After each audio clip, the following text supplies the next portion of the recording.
Congo Esengo TV. Vous s'abonnez Ebele, la place Union sur Bozali, vous s'abonnez à Congo Esengo Télévision. Congo Esengo TV vous informe en temps réel à Congo Esengo TV. Ce site vous informe comme si vous étiez au Congo. Avec Congo Esengo TV, l'information ne sera plus un luxe pour vous. Allez, abonnez-vous. Abonnez-vous. Congo Esengo TV. Nyonso bandeko babone ya Congo Esengo TV obisika bozami mingi ba Congolais oyo bazali na inkisi. Lelo toyambi mwana mboka Alain Bolojwa Ibola.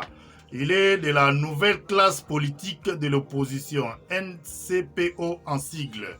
Bonjour, monsieur Alain Bolojwa Ibola. Mbote Ndekonangai, Mbote Nabalandi. En tout cas, merci pour l'opportunité de participer sur notre canal. Ok, vous pouvez se présenter, monsieur Alain Bolojwa Ibola. Oui, Nazali Ndenge Olobi, Alain Bolojwa. Nazali coordonnateur de la nouvelle classe politique de l'opposition. Nazali chercheur indépendant en économie de développement et développement durable pour Nazali économie rurale, économie de milieu pauvre, comment affranchir le Congolais ou sinon la population à milieu ruraux de leur pauvreté. Et Nazali Moko Yabaye Bazali considérer que les élections ont été mal organisées, mais Mouto Awa Ponamaki na peuple congolais comme présidente, c'est-à-dire tous les citer à M. Martin Fayulu. Ok. Olobi Martin Fayulu, to banda d'entrée de jeu. Martin Fayulu a sali 6 mois d'absence au pays et puis a auto-signé retour la semaine passée. Commentaire nous avez que ça là. Bon, loko ezali frère ezali que nazalaka penza d'accord te na sorti nae parce que je pensais que tout ça là qui moi action est belé sur le terrain. Oui, il pourrait permettre biso to affranchir peuple na biso na pouvoir ou ya kanyaka ou benga FCC cash. Mais kulutu na biso ba préférer ko kende banda ba lobi ba kendaki ko organiser ba conférence et bonga ba kota en contact na certains dignitaires ya ba pays au place ba kendaki. Aingaki azonga mwa kala et ko sala que confinement et empêcher azonga. Le lot azongi tomoni que azongi malamu bazali na nzoto kolongono. Enjeu politique nango ezalika que bato bazalaki sur place ba sentir que présence wana ezali ya kobamisa.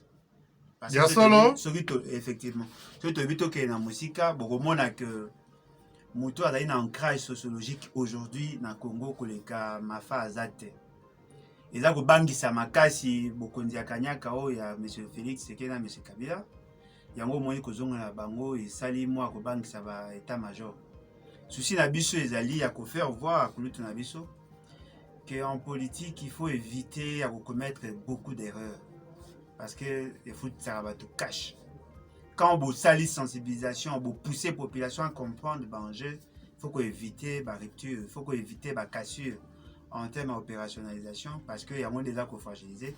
Bon retour naé et nous espérons que cette fois-ci akokendaka mingi libanda te pour mundele te retrouver solution. Ndeko Alain Bolojwa Ibola to commentaire ni ozali ko sana discours ya mafa na place Sainte-Thérèse. On kola signa qui retourne naé. Bon, il y a à boire et à manger. Parce que loko moko nga na remarqué ezali bien qu'il y ait une certaine évolution par rapport à Oya Lobaki Liboso.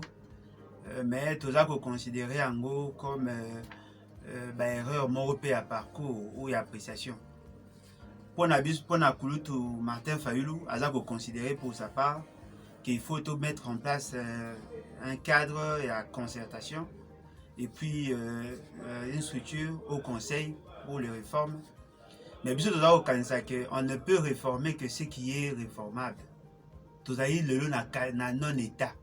C'est-à-dire que tout ça est une difficulté. Il y a un conseil au conseil wana, basta la réforme. Il y a un système électoral pour que tu arrives à anticiper sur les élections en 2023.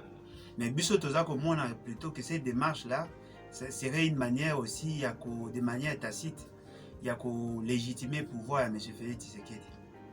Et là, tu sais, Peli Makasi dans le discours, bien que tu sois mobilisé, ils allaient rappeler au peuple qu'il y a un changer donne. C'est-à-dire que le peuple a voulu se prendre en charge, mais à qu'il n'était n'a parlé du peuple pour exiger les députés, ça va réforme.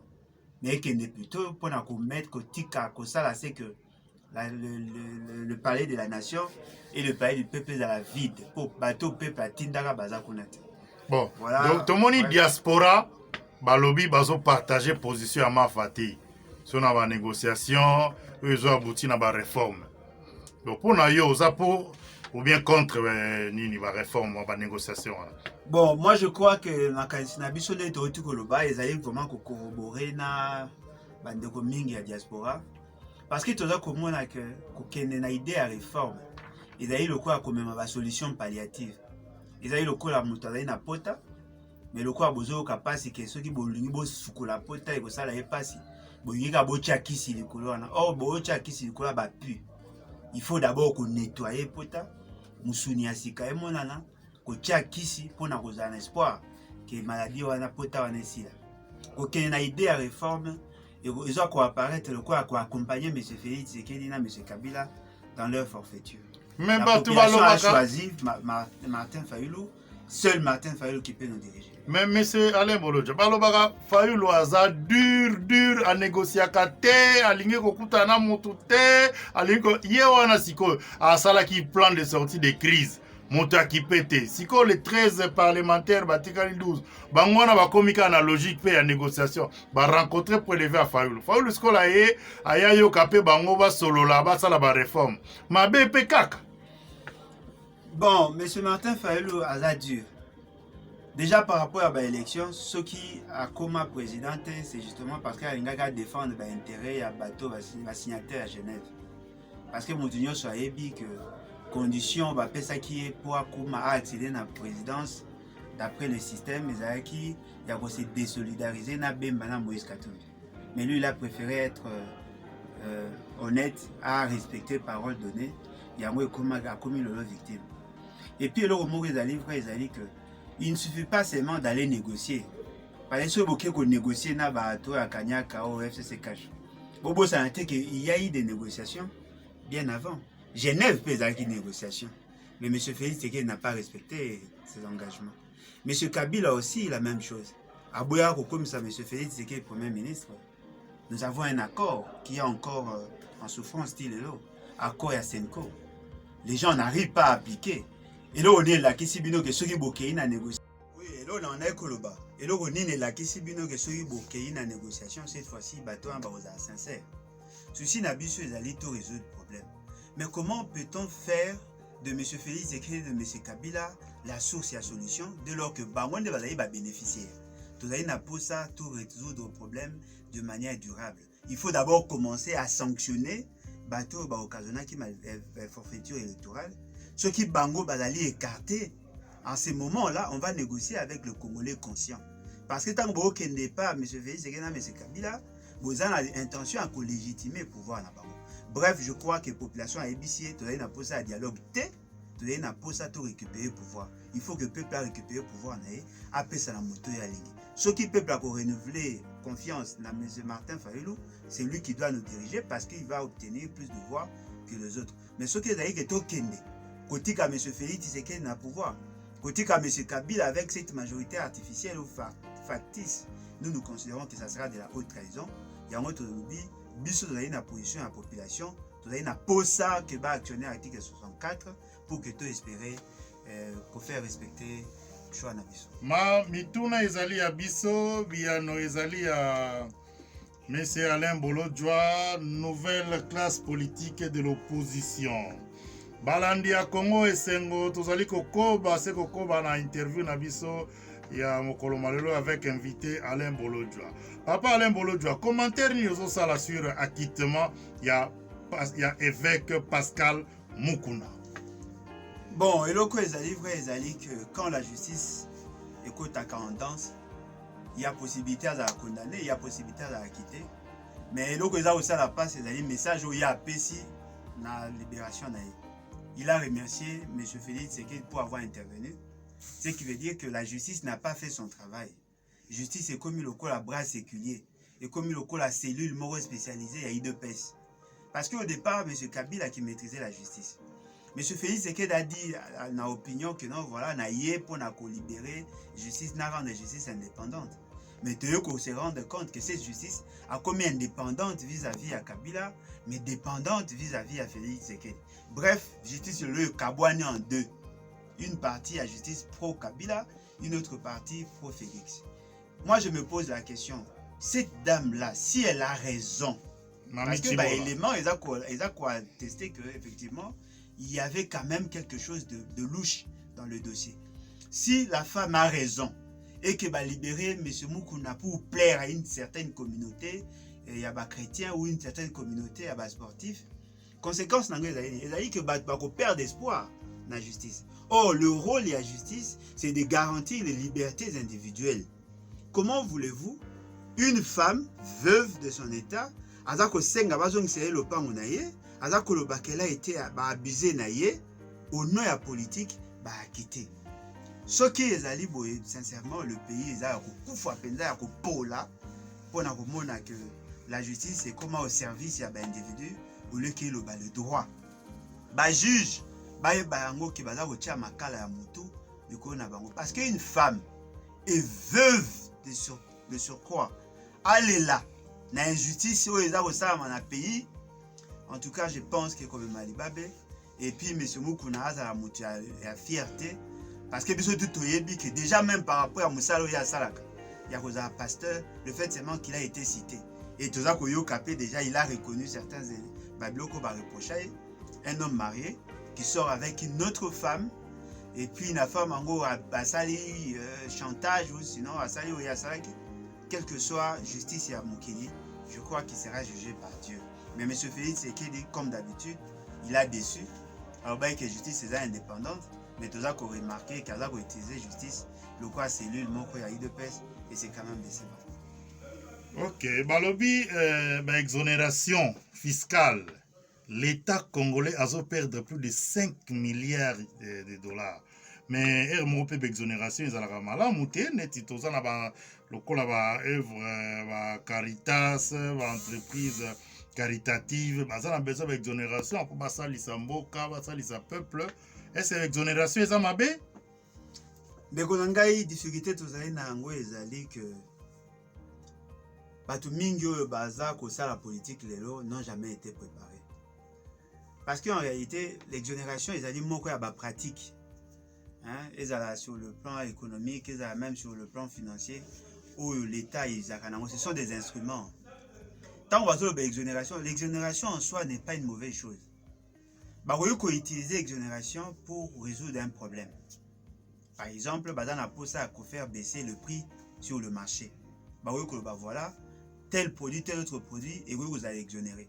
Comme si tel produit, tel autre produit, et vous allez exempter.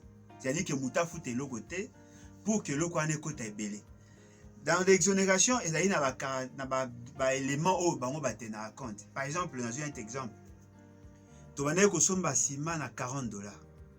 L'État congolais s'est décidé, il y a réduire, d'abord pour libéraliser le secteur, il y a réduire impôts et taxes, surtout frais, droits d'entrée, pour permettre à ce que ma quantité de produits est comme belé. Ce sont des pratiques où ça marche. Dans Ngongana, c'est quoi entreprise que dans tel secteur, exonéré, na souci na bango ya maximiser la profitabilité, exonéré. Et quand on parle de l'exonération, cela ne veut pas dire que vous foutez à zéro, non. Il a qui c'est que réduire ou sinon exonérer bino na certains frais à payer pour que il y a deux possibilités. Possibilité à l'imbosso on va augmenter la quantité. Il y a produit et naturellement ça va avoir une incidence sur le prix. La population a comment que prix à produit il y a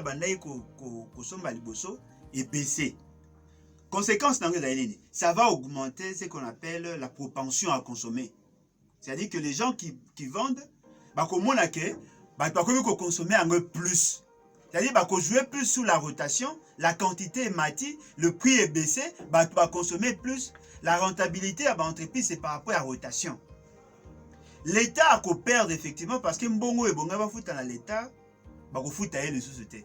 Mais l'État a gagné comment? Parce que ça a amélioré les conditions de vie la population. Côté M. Ezali, il que ceux qui va exonérer et que ça n'a pas une incidence sur le prix. La conséquence, c'est quoi? Il y a moins d'occasion qu'un manque à gagner. Manque à gagner ne veut pas dire détournement. Manque à gagner, là, qui c'est que moi, il ne faut pas l'État, ajouter parce que vous avez une décision, moi, il réfléchit. Et là, maintenant, pour nous calculer, manque à gagner, il faut voir ceux qui ont une incidence sur le prix. Ceux qui, par exemple, là, j'ai un exemple. Avant, Makayabu, on est au somba Makayabu pratiquement à $60. Makayabu, on est au somba à $60. Tant on va être exonéré et quitter. Donc, comme au somba, on a 96 000 le carton. Tant on va le l'exonération, tu commune à 108 000 francs. C'est-à-dire que le fait que on n'a pas exonéré, les entreprises ou les importateurs vont intégrer dans la structure de prix, dans le coût des revient à Bango, prix des revient, côté ça frais au Bango, foot tawana et frais de douane. C'est-à-dire que bazongo quand la cadre à ma bête et que à ma bête quand on est au lobby, ce qui est exonération on est bénéficié d'un peuple et bénéficié d'un l'État. C'est-à-dire que ça dit exonération, ça dit que batouana va côté ça va produit sans payer, mais en réalité ni la population ni l'État a bénéficié. Il y a un autre rolinga. Bateau Bazako reproché des marges d'exonération, à quel niveau cette procédure n'a pas été respectée? Est-ce qu'on a exonéré produit sans que l'État a gagné, sans que la population a gagné? Ou sinon, l'État a gagné, mais la population a gagné? Parce que finalité, l'exonération, c'est jouer sur la structure de prix, de manière générale. 2 ans et un mariage FCC cash. Analyse, est-ce que le peuple a continué à espérer na gain de cause na mariage wana FCC cash peuple a se retrouver ko bâti 5 ans to sambela te ba ko bâti 5 ans parce que et ko risquer to milliana parce que le mot ezali vrai ezali que ezali alliance contre nature hein ezali mariage à mabe na mona ngo lokola basali virus moko ya sika o basangisi virus Ebola na corona. C'est-à-dire que virus moko to mesa na ngona virus mususu ye ya sika to metrante basangisi yango basali croisement. Eza ko sala mabe. Ya loka liboso ezalini. Avant coalition, on avait des problèmes. Problème ya gestion ezalaki. Tozalaki na problème ya social ya population, problème à sécurité, tozalaki na tous ces problèmes. Mais au-delà ya ba problème tozalaki nango ba bakisi siko des harmonies institutionnelles. Tout ça, comme on a le lot, apparaître une forme il y a dichotomie où vous trouvez il y a un président de la République, il y a un chef de l'État. C'est-à-dire que M. Félix Tshisekedi apparaît comme président de la République, M. Kabila apparaît comme chef de l'État. C'est que Bangomi Balé Baza obligé à cotambola ensemble, même lorsque il y a le conflit, il y a un intérêt. Guerre na bango ce que ça se ressentir na niveau ya ba institution. Où vous trouvez il y a un groupe de gens au sein des institutions qui n'obéissent que à M. Félix Tshisekedi. Un autre groupe voilà qui obéit. On a FCC cash. Nazomona M. Alain Bolojwa. Est-ce que bakoy ko mekana no cohabitation té? Pour coalition ezopesa koko so mwa mingi. Est-ce que bakoy ko mekana no cohabitation té? FCC cash. Ndekunangai FCC cash ezali invention à Kabila. M. Félix Tshisekedi n'a été justement que recruté. Et donc, dans la coalition, M. Kabila a payé M. Félix Tshisekedi en sus la présidence, a payé 23 postes ministériels. Mais ce qui va qu'il y a une cohabitation, c'est-à-dire que M. Félix Tshisekedi a été président de la République, et dans toutes les autres institutions, bateau bakozala, bako chapeauté, et ali bateau FCC. Bon, mais maintenant, on imagine une coalition, là où l'autre a cédé, ba poste ministériel, ba oyo kanate. Bon, ce que commis que tous les chômeurs, il y a IDPS, tous les chômeurs, il y a INC, ba oyo tout bas na présidence, ba bima na gouvernement, ba bima na bureau de l'Assemblée nationale, ba bima na bureau de Sénat. Bref, et qu'on crée malaise sous ma casse parce que déjà na coalition, baza koyo kanate. Souci na biso ezali te que tout ça makambo pour plaire à M. Félix Tshisekedi ou à M. Kabila. Souci na biso ezali pour que tout résoudre le problème. Local a déjà besoin qui beaucoup ndenge ya mabe. Et sengeli na biso peuple congolais, tous à M. Félix Tshisekedi M. Kabila, FCC cash bango tout tche bango na libanda. À partir à wanande, to ko ba institution ou ko émaner la population pour que tout résoudre le problème. Parce que tu as luka ba solution na ba problème au bango ba créer. Sauf peut-être ceux qui baza au kanisa que M. Félix Sekena, M. Kabila, a un certificat d'enregistrement à Congo. Tata na bango batiki la bango 2 345 409 km² avec un certificat d'enregistrement. Oh, que biso to ba locataire, to zela ba ça ba so d'humeur na bango pour biso to résoudre problème. Non, le Congo appartient à tout le monde. Le Congo a besoin qui bo konzina ndenge ya mabe. Baza ko ça il a en relation intérêt à peuple. To mi poser question te comment résoudre leurs problèmes. Solution à Congo lelo ezali nini? Ko actionner article 64. Voilà. Alain Bolodjoa Ibola. Yango wana nde bo amorcer idée bo initier idée ya 4e république elingi koloba pena nini ekosalama ndenge nini 4e république lokola ndenge toyoti koloba mboko eza pena ya kokufa eza ya kopola mais na basandre ya mboka tokoki kobota eloko ya sika ezali nini un nouveau Congo avec de nouveaux Congolais. C'est-à-dire quoi? C'est-à-dire que tomoni difficulté à résoudre le problème de la population parce qu'en réalité, on n'a pas résoudre le problème des politiciens. On a créé l'État pour assez que tout est conjuguer l'énergie ensemble, tout est sécuriser les intérêts individuels. Le col a déjà en configuration à passer. Il a posé beaucoup de problèmes. Tout ça, l'État a sous-souté, l'État a koufa. Parce que l'État a incapable de résoudre le problème de la population en termes de maille, en termes d'éducation, en termes de sécurité, même d'unité à Bomotesi là. Et d'ici 40 ans, ça 100 ans. Le col la 3e République, et la qui va insuffisance, c'est la qui va faille. Nous disons, il faut que tout s'engage avènement à 4e République. 4e République veut dire une nouvelle constitution. 4e République veut dire un nouveau pacte social. 4e République veut dire de nouvelles institutions. 4e République veut dire une nouvelle philosophie à gouvernance. Tolobi, pour que toi arrives, il faut toi actionner l'article 64. Article 64, tu as M. Félix, c'est que M. Kabila, FCC casse, on libanda. Pour on distraire biso. Tu mettre en place de nouvelles institutions. Pour remettre en place de nouvelles institutions, Tolobi, il faut que tu aies un congrès fondateur. Congrès fondateur, tu as un état généraux dans tous les secteurs. Tu as proposé une nouvelle constitution. Il y a 4e République. Dans cette 4e République-là, le juge, il y a cour constitutionnel, vous avez choisi par les individus, par les autres institutions. Vous avez choisi à niveau du Conseil supérieur à la magistrature. Vous avez la présidence de la République. Vous avez la majorité parlementaire. Parce que le président de la République, la majorité parlementaire, vous allez incarné par le Premier ministre. Le juge naturel n'a pas sur des questions pénales. Vous avez le juge à cour constitutionnelle. Comment voulez-vous? Mouto a ressemblé à yo mouto ponié, yo mouto nommé. Ce qui veut dire déjà il y a un problème. Il ne faut pas que le président de la République ait une emprise sur le juge à cour constitutionnelle parce que bango va ressemblé à yo. Tolobi peut boy. La CENI doit être décentralisée. Zera papa Alain. Place wana au lobby, c'est vrai parce qu'il faut pas nommer kaka, faut pas nommer bango, faut pas prêter serment. Mais une fois va prêter serment bazala kana na bapretaka basalaka obédeni cure ya ingratitude. Donc dès lors que ba nommé aux sous redevable na muto a nommé oti aux sous redevable na président de la République té aux ça mosala vis-à-vis à peuple. Ndeni no kokoloba. Donc voilà ce que tozoloba une chose et son contraire. Ata ba nommé bango na conseil supérieur magistrature. Il faut pas prêter serment devant le président de la République. Il faut pas prêter serment kaka parce qu'il faut pas la sermenter. Ndegolangai eloko wana nde place problème ezali ko se poser. Parce que eni ba uta la société civile. Kaka société civile parce que bango ba ko compétir na ba élection té. Et puis bango nde bazali ko incarner volonté ya bato ba ko voter. Il faut que ba uta kuna. Nombre ya ba membre ya bureau ekolonga 13 et comme 7. To sala boy to créer plénière wana to renforcer plénière et vous a représenter constitué pas par des partis politiques, mais par les délégués à bas candidats président. La Cour constitutionnelle n'aura plus compétence à statuer sur le contentieux électoral. Il y a des députés nationaux à reçu kaka na président de la République. Les députés ba reçu qui s'amarama na cour d'appel parce que to boyi que Mouta Longwa Faradje kuna na otuele a koko di sa recours na Cour constitutionnelle za na Kinshasa na Gombe.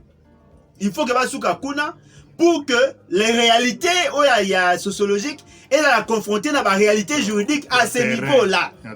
À partir de Wana, il faut aider Mboka et Tambola. Tolérer que députation nationale, provinciale, locale, municipale, et ça à Makuna. Mais publication, et ça à ma peine à niveau de la province. Toyeba, province par province, on a gagné combien, on a eu combien. Biro ya souka ya CNI à Kodara, Kazu va donner au biso tout à Toyebi.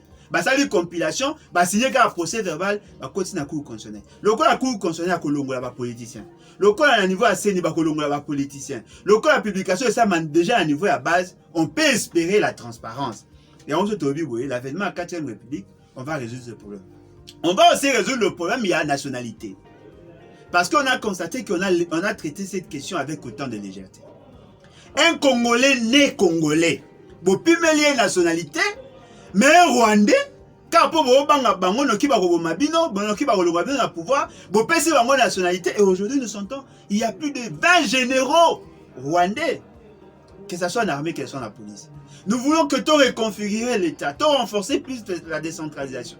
Nous voulons assez que tout libéraliser certains secteurs, tout permettre que l'État vive, à faire vivre la population, parce que d'ici 2060, ça 100 ans. Nous avons des enjeux. Où est allé au niveau sous-région, au niveau à région, au niveau continental, comme mondial. Comment voulez-vous un pays potentiellement riche avec une population vivant dans une extrémité, dans une pauvreté déshumanisante? Tolérer que tout ça, c'est que notre économie, notre pays, épais sa possibilité dans la Congolais, va s'affranchir de la pauvreté en recherchant leur croissance économique individuelle. Bref, tolérer de refonder l'État sur de nouvelles bases, une nouvelle ère politique, un nouvel élan pour que le pays est espéré. Mais avec cette constitution, il y a des difficultés à l'île. Que ce soit Koulout Napso Martin Fayou, parlementaire mercenaire, il y a Félix Sekedi. Que ce soit le groupe de 9 Wana mercenaires à Kabila. Ils sont réunis, il y a un problème moko. Ils ne pourront pas réformer la Cour constitutionnelle. Surtout, ils ont réduit le pouvoir à la Cour constitutionnelle par rapport à la processus électoral. Ils ont changé de configuration à la Cour constitutionnelle pour espérer des changements. Merci, M. Alain Bolodjoa Ibola. Tozoko baka na interview na biso rôle nini ozali ko espérer diaspora a jouer na carte République démocratique du Congo na scène politique ya RDC. Bon, ngai je crois que Batunyo se va comprendre. Tout ça la difficulté moko difficulté investissement. L'espace économique est allé occupé par expatriés. Justement parce que sur le plan interne propension à épargner est faible. Avec un faible revenu, il est difficile à cause d'une épargne. Sans épargne, il est difficile d'investir. La diaspora a un avantage. Elle a un revenu au-delà de besoins existentiels. Elle a la possibilité à investir. Tout ça pour ça que la diaspora est occupée l'espace économique. En venant avec des projets d'investissement, des projets bancables. Mais il faut que accompagner Bango. Sur le plan technique, sur le plan financier, il y a un financement, mais il faut accompagner Bango pour qu'il va investir. C'est pour ça que la diaspora a s'impliqué davantage sur des questions politiques. Parce que le monde a remarqué ça. Bazako Bunda comme combattant. Mais Bazako Luka a pouvoir. Comment voulez-vous Bazako Bunda pour changer les choses, mais Binomo Bouli n'a pas accédé à pouvoir. Il y a un moment où comme une tendance à la diaspora. Pour accompagnement alors que dans la diaspora, il y a des gens qui ont une bonne vision au-delà de Oezawa. C'est-à-dire que la solution viendra d'ici. Non, la solution viendra des Congolais, qu'ils soient d'ici ou d'ailleurs. Ceux qui diaspora a commis à prendre conscience. Il y a des revendications. Il y a des accompagner les politiciens. Il y a des acteurs. En quoi faisons? En s'organisant pour avoir le pouvoir. Ceux qui vont le pouvoir, le corps va vivre à l'extérieur, la réalité à Libanda, les enjeux mondiaux, ils vont impacter sur le plan économique et sur le plan politique avec une nouvelle vision. Pour ceux qui disent non, Martin Fayou a quelque boyambier, Félix Sekedi a quelque boyambier, Kabila a quelque bosali samla ko boyambier bozu bambongonaye. Mais au finish, en réalité, vous ne servez pas à grand chose. Tout le monde a un niveau de revendication, tout comme un niveau d'action. En quoi faisons? En soutenant d'abord les jeunes qui sont ici. Il y a Kozonga, il y a ça en sorte qu'il faut qu'il y ait un mouvement. Il y a Kozonga, il y a ça en sorte qu'il faut qu'il y ait un mouvement. Il y a Koluka, Kokota na pouvoir. À partir de Wana, on va changer la donne. Mais ce que vous avez dit, vous me posez question. Lutte, il y a des combattants. Et ça, il y a près de 20 ans. Mais pourquoi les choses ne changent pas? C'est justement parce que tout le monde a tendance, il y a causé la batoumoussou sous ça. Non. Et puis, le Romoussou peut aller livrer. Il a dit que, au lieu que vous silikaka, vous me posez question, quel est l'impact de l'action? Vous allez vers la communauté internationale. Vous allez vers Mundele. Pour que vous va intervenir. Mais en oubliant que Mundele a nappé. Alors qu'on participe à la développement à Congo. Voilà, et là, vous soutenir l'économie, vous soutenir la politique, mais en faisant autrement les choses. Pas à revendiquer, mais à poser des actes. Tout sunga, M. Félix Tshisekedi, M. Kabila, FCC cash, zonga, va payer manano. Tout permettre Mboka et respirer. Comment voulez-vous? Nous sommes un pays potentiellement riche. Les richesses, c'est centrées essentiellement sur le politique. Nabamboko bino bozali. Bozako remarqué que pour être riche, il faut mettre sur pied un produit où les alliés commerciables, où on en quantité belée. Mais si chez nous ce n'est pas le cas, il faut seulement nommer on a 11 heures, on a 12 heures de tourner bon comme riche. C'est-à-dire que mbongo va comme riche, les alliés mbongo va oyi ba peuple. Ce qu'on bino pour résoudre le problème, ce n'est pas par les discours. Il faut tout comme la action. Il y a un autre bibois au soutenir Bisso, de actionner article 64 et permettre M. Félix Tshisekedi, M. Kabila, retraite anticipée et permettre Bisso de affranchir le peuple na Bisso pour l'avenir. Parce qu'au moment où tu as le bar, Bamboro, Bazak occuper l'espace, Rwandais, Bazak occuper l'espace, pays voisins, Nyos, Bazak occuper l'espace. Et nous perdons notre temps dans le débat inutile. À quoi ça sert d'attendre les élections alors que tu as dit qu'une affaire à l'élection, il y aura toujours contestation parce qu'il y aura des gens qui seront kabilocratiquement élus. Bref, Boyabo soutenir Bisso, numéro est simple, 00243 81 250 28 51. Tout conjugué par effort ensemble, nous sommes capables de révolutionner ces pays. Merci Alain. Benga va voter, va s'abonner à Congo Esengo TV. Et qu'on a vraiment malamu ceux qui te salent les gestes. Parce que la meilleure manière de soutenir lutte na biso, d'ailleurs de soutenir bateau, de soutenir biso. Pour ceux qui ont vu les émissions car à la TV, c'est pas moins de $100 pour une émission. Mais yo là pour soutenir biso. La moindre chose, cliquez cac. Au cliquer à Congo Esengo, au cliquer à Taf et Sili Magena M. Kabila, retraite anticipée et permettre biso de affranchir le peuple na biso pour l'avenir. Parce qu'au moment où tu as le bar, Bamboro, Bazak occuper l'espace, Rwandais, Bazak occuper l'espace, pays voisins, Nyos, Bazak occuper l'espace. Et nous perdons notre temps dans le débat inutile. À quoi ça sert d'attendre les élections alors que tu as dit qu'une affaire à l'élection, il y aura toujours contestation parce qu'il y aura des gens qui seront kabilocratiquement élus. Bref, Boyabo soutenir Bisso, numéro est simple, 00243 81 250 28 51. Tout conjugué par effort ensemble, nous sommes capables de révolutionner ces pays. Merci Alain. Benga va voter, va s'abonner à Congo Esengo TV. Et qu'on a vraiment malamu ceux qui te salent les gestes. Parce que la meilleure manière de soutenir lutte na biso, d'ailleurs de soutenir bateau, de soutenir biso. Pour ceux qui ont vu les émissions car à la TV, c'est pas moins de $100 pour une émission. Mais yo là pour soutenir biso. La moindre chose, cliquez cac. Au cliquer à Congo Esengo, au cliquer à Taf et Sili Mamo s'abonner et qu'on permettre biso de communiquer na biso. Bango peut soutenir biso dans la possibilité à diffuser davantage les émissions parce que ceux qui biso na biso tout travailler en symbiose, ça sera difficile. Et le point relais ou le trait d'union, il a dit Congo Esengo. En tout cas, dans le CPA Makasi, dans mon nombre d'abonnés comme à 150 000 pour boire des 7 millions à l'étranger et puis tu as 80 millions sur le plan interne. Merci beaucoup Ndekalain pour le travail. C'est moi qui vous remercie. Yango bande konangai na eko réitérer appel nangai. Vous s'abonner à Congo Esengo TV. À partir de wana beaucoup de émission, je crois que tu as la penza un peu permanent. Tu vas analyser certaines questions ensemble. Congo Esengo TV